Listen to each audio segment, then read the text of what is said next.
The woman in the courtroom trembles as the prosecutor plays the audio. A child's voice screams in the background. Her own voice responds, but it's distorted, monstrous. "I told you not to open that door," it hisses. The woman covers her ears, but the jury's already watching her like she's inhuman. The thing is, she doesn't remember saying those words. She doesn't even remember having a child. Title: The Room at the End of the Hall. Rain bled down the windows of the motel room like it was trying to erase the outside world. Anna Grayson sat on the edge of the bed, hands trembling as she stared at a beige rotary phone. She hadn't used it. She didn't remember calling anyone. But it had rung twice, and when she picked up the second time, a child whispered, "Mommy?" Before the line went dead, she hadn't been anyone's mother. At least, not that she could recall.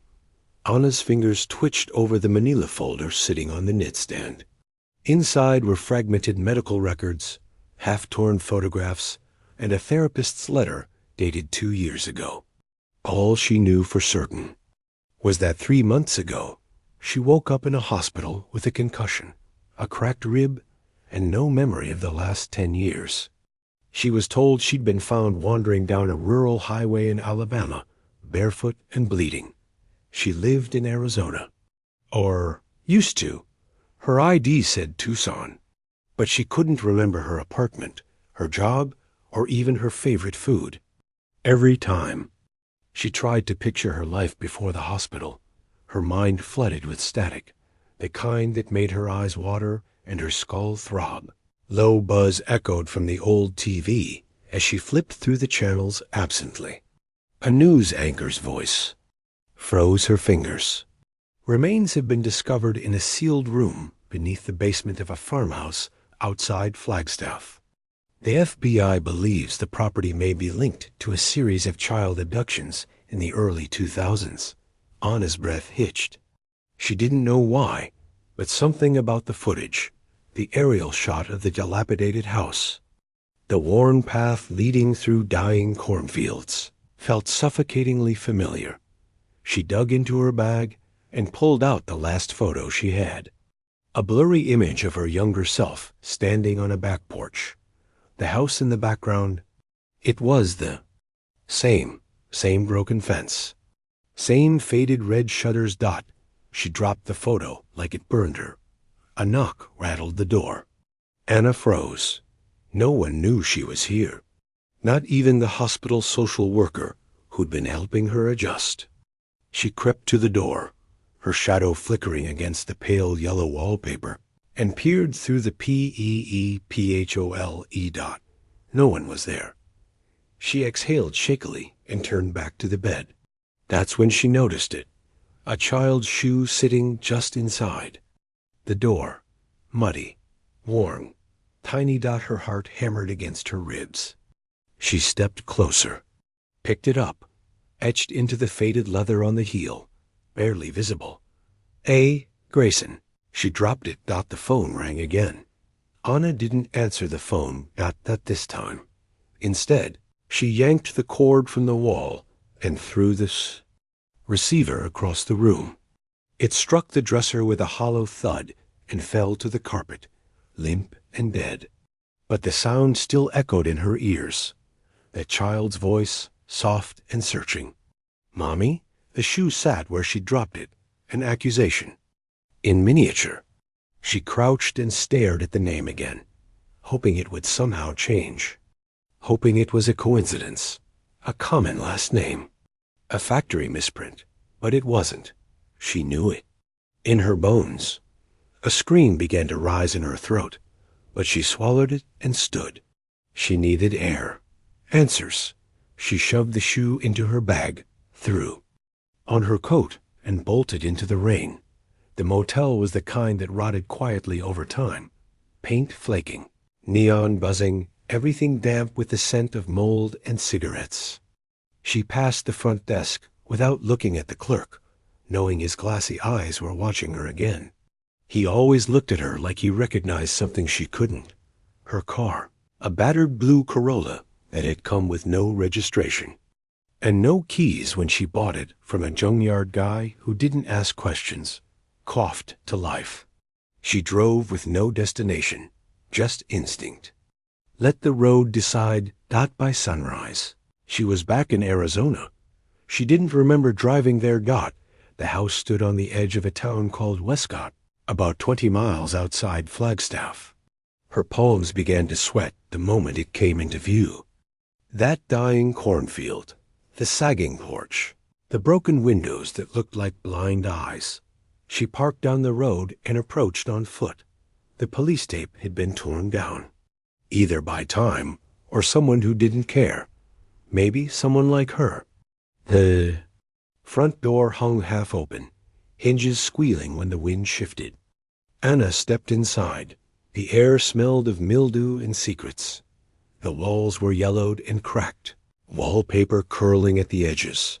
She moved slowly, feeling the floor groan beneath her weight. Every room was empty, but not clean.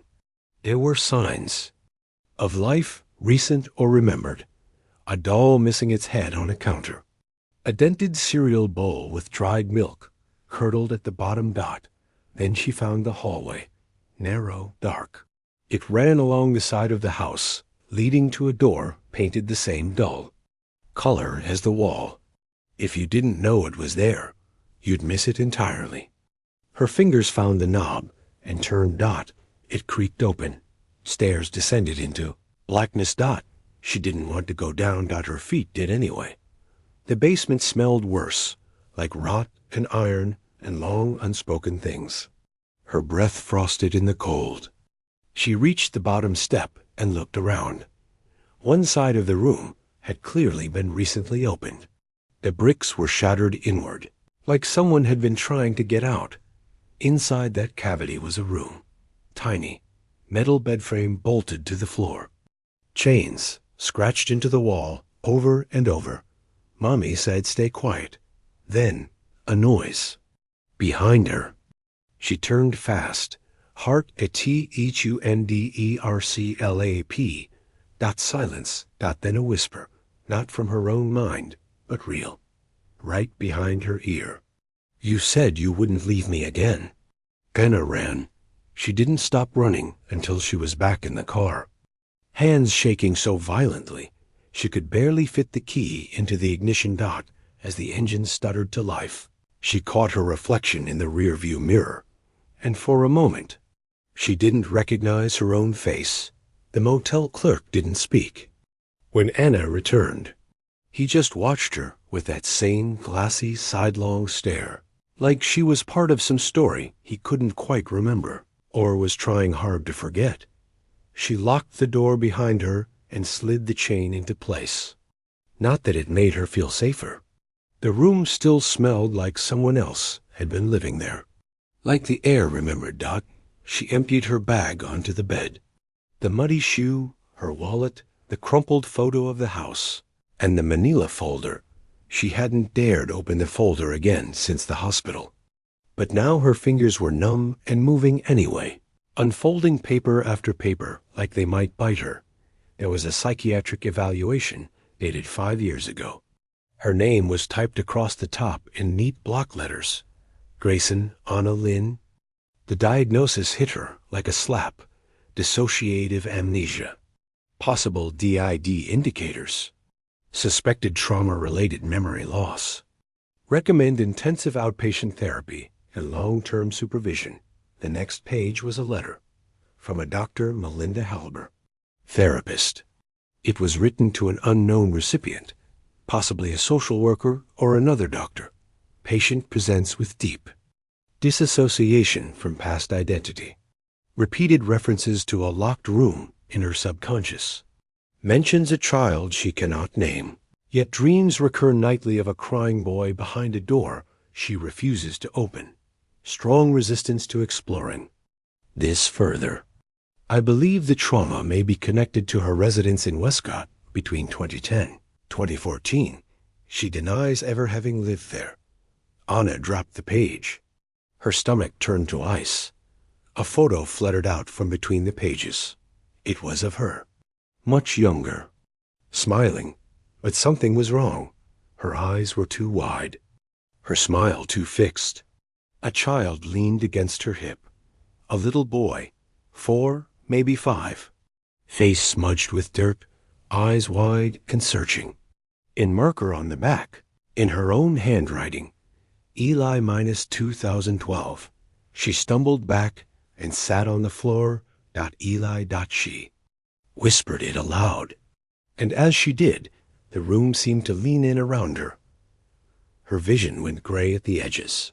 For a split second, it wasn't the motel room she was sitting in.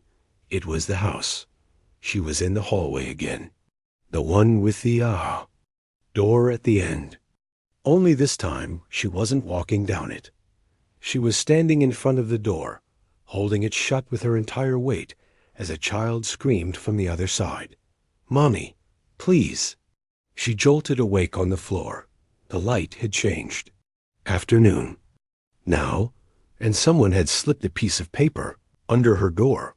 She crawled over and unfolded it with trembling hands. It was a drawing. Crayon. Child's hand. A woman with black scribbles for eyes. A house. And next to the house, a boy. In a cage. On the bottom corner, barely legible in shaky block letters. "You left me here?" The hallway outside was silent. No footsteps. No knock. But then the phone rang again. This time she answered. The voice was clearer now. Not just a whisper. A child's voice, hoarse and hurt. "I don't want to be in the dark anymore." Anna drove until the edges of her vision bled. She couldn't remember where the road was taking her, only that she had to move. The child's voice still echoed inside her like a chant. "I don't want to be in the dark anymore." Every word sank into her chest like ice water. She didn't stop until the gaslight blinked on. Somewhere in northern Arizona, she pulled into a rest stop off a deserted stretch of highway. No lights, no signs. Just a single vending machine glowing in the dark. And a restroom that looked like it hadn't been cleaned in years. Anna locked herself in the car, engine still running. Her hands ached from how hard she was gripping the wheel. Her reflection in the rear view stared back, pale and stretched thin, like her features no longer fit her face. She reached for the folder again. Near the bottom was something she hadn't seen before. A page out of a medical intake form, the kind where a patient fills in their own information. Most of it was scribbled over, but under the dependents section, one name was still visible. Elijah Grayson, son. She clutched the page until it crumbled. Why couldn't she remember him? Why couldn't she remember any of it? The car began to feel too small. She stepped outside, rain misting her face. The air smelled like dust and ozone. She walked to the restroom and splashed water on her face. The mirror above the sink was cracked down the middle, splitting her face in two.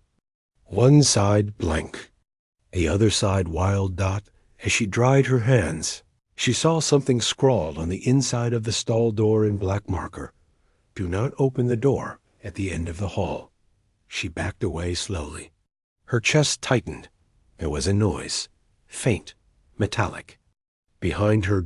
Anna turned. The stall door had swung open. No one was there, but etched into the stall wall behind it, carved deep and ragged, was one word: All-IAR. She fled the bathroom, heart pounding. When she got back to the car, the passenger door was wide open.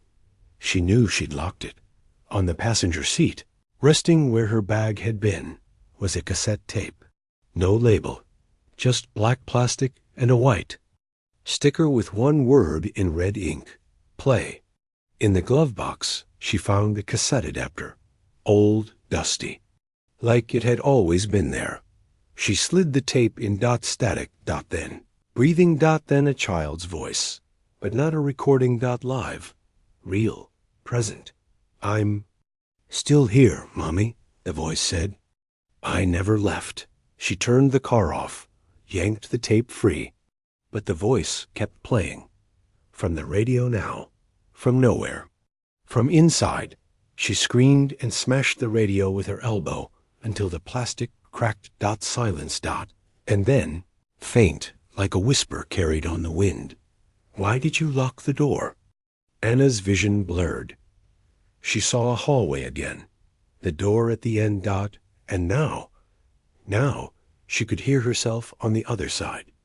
Her own voice, cold and final. "You need to stay quiet.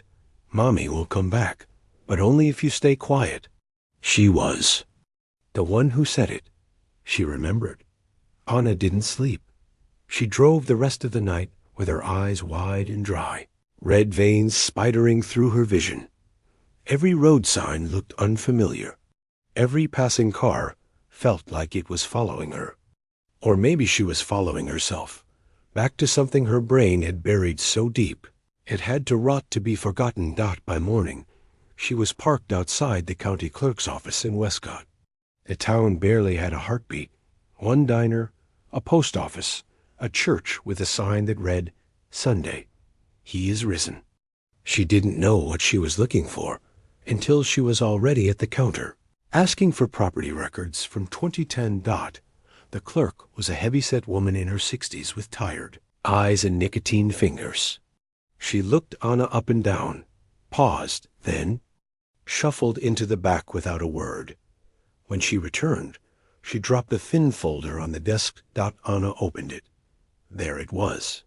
Her name, Anna Lynn Grayson, owner of record for the farmhouse on Hollow Bend Road. Date of purchase, October 3rd, 2010. Date of foreclosure, March 2014. No record of resale. The clerk lit a cigarette, despite the nitrogen monoxide smoking sign, and asked, without looking up, "You hear about the boy?" Anna froze. "What boy?" The woman gave her a long sideways look. "You tell me. You're the one who lived there." Anna backed out of the office in a daze. She barely remembered getting into her car. Her hands shook as she gripped the wheel. She was trying to run again, but she wasn't fast enough, because that night she woke up not in her car, not in a motel, but on the floor of the farmhouse. The real one. Somehow she was back there. The air was thick with mildew and ghosts. The wallpaper peeled in strips like old skin. The hallway stretched before her like a throat, and the door was open. She didn't remember opening it, but now the room at the end was wide open, and something waited inside. She stepped forward slowly, knees buckling, breath catching. The room was exactly as she'd remembered. Metal bed, peeling paint, rusted chains on the floor. Except now there were toys, a broken fire truck, a drawing taped to the wall, the same one from under her motel door. Woman with black eyes. Boy in a cage. In the corner, a small figure sat cross-legged, turned away. Anna's breath caught. Her vision swam. Eli? The figure didn't move. She stepped closer. "Eli, I'm here." Then the figure turned, and it wasn't a child's. Face. It was hers. Her own face, aged and ruined, hollow eyes weeping ink. "You said you'd come back," it whispered. "But you left me here." Anna fell backward, scrambling, heart thundering in her ears. The room spun. She was screaming, but no sound came. Then the voice again. The real voice. A boy's. "Mommy, why did you stop feeding me?" "Everything?" Inside her cracked. She remembered. Not all at once, but the edges. A screaming child, crying. Days passing, her yelling. The door slamming shut. The therapist. The arguments. The fear. The silence. She had promised to come back. And then she'd forgotten, because it was easier to forget than to live with what she'd done. Anna drove to the Westcott Sheriff's office in a kind of trance. She walked through the doors like a ghost and asked to speak to anyone about the house, the boy, the records. Her voice trembled like a loose wire. The deputy on duty, a tired man in his 40s with a soft graying beard, looked up at her with a kind of recognition that made her knees buckle. "You're her," he said softly. "You're the one from the old Grayson house." Anna nodded. He led her to the back. A small interview room with brown carpet and buzzing fluorescent lights. No handcuffs, no accusations. Just a chair and a file he didn't open. He placed it on the table like a tombstone. "I was a rookie back then," he said, 14 years ago. "I remember because it was the only time we ever found a locked room with food bowls on the floor." Anna didn't respond. He continued. "The neighbor called it in. Said he hadn't seen you or the kid in weeks. We came. You were gone. The door was locked from the outside. We had to break it down." Anna was crying now silently. He slid the file toward her.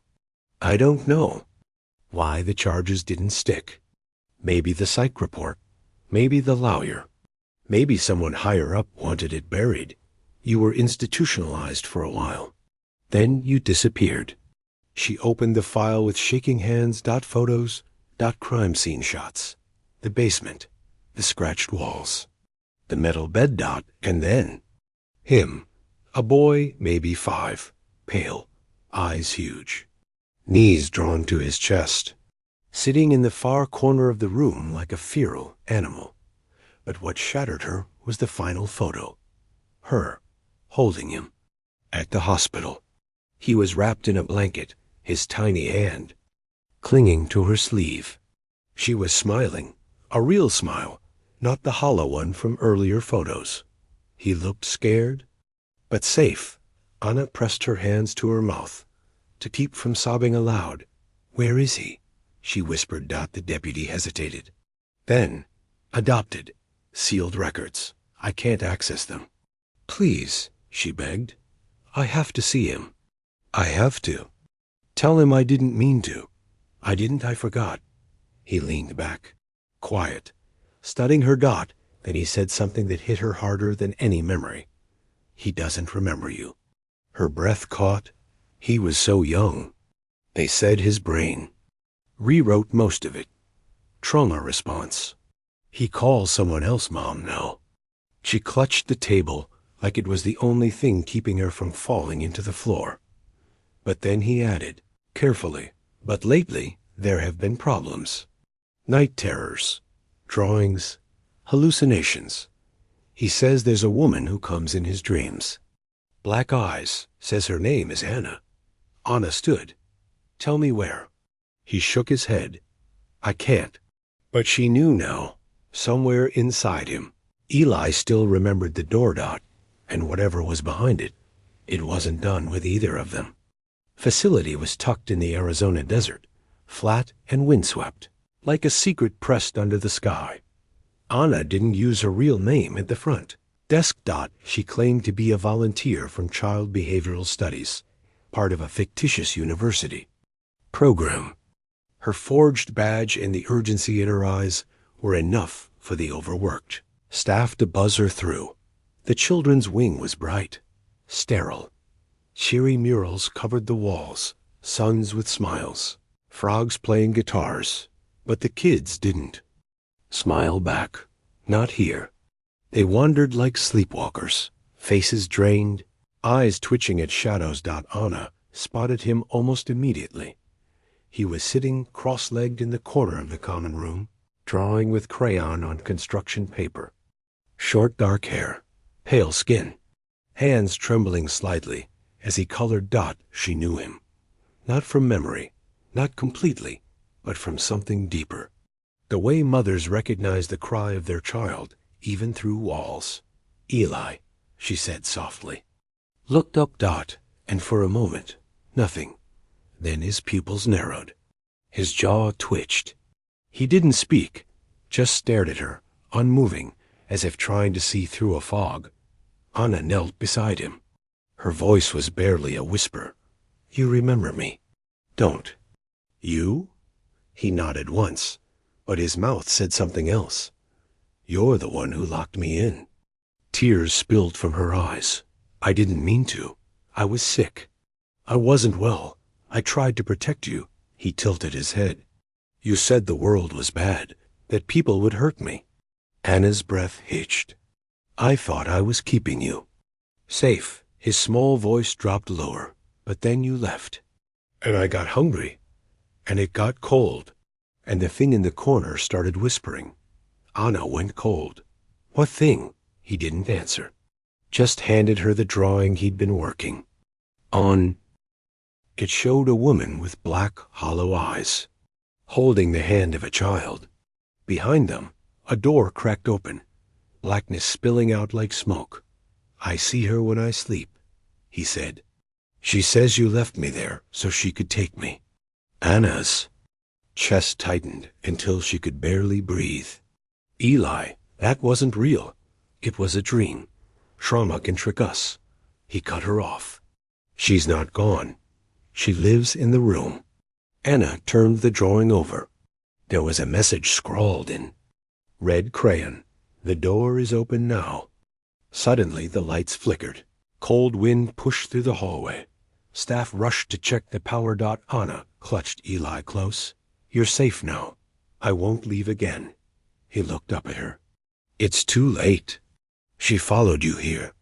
Behind them, the hallway seemed to stretch longer than it had before. The shadows darker got, and at the end of that hallway, though no door had ever been there before, stood a new one. Tall, faded, familiar. The same door from the Fairmouse. From her mind, from his dreams. It creaked open, and a voice, her voice, yet not hers, whispered from the dark, You can't bury what you made. Anna turned, shielding Eli, but he was no longer looking at her. He was walking calmly toward the door. Eli! She screamed. He looked back once, sad but calm. She says I have to go back. She says I never left. He stepped into the darkness. Anna ran after him, but the door slammed shut between them and vanished. All that remained was the drawing, fluttering to the floor. And on the back, in her own handwriting, she didn't remember writing. He was never real. Final reveal. Anna had suffered a dissociative breakdown following a late-term miscarriage in 2010. In her psychosis, she created the fantasy of a son named Eli, a way to hold on to the child she never got to raise. The locked room was symbolic of the trauma she refused to face. The entire narrative, the house, the voice, the drawings, was a constructed memory, reinforced by years of untreated trauma. She hadn't locked him in. She had locked herself out, and now the door was open. Again. But what lived behind it wasn't Eli.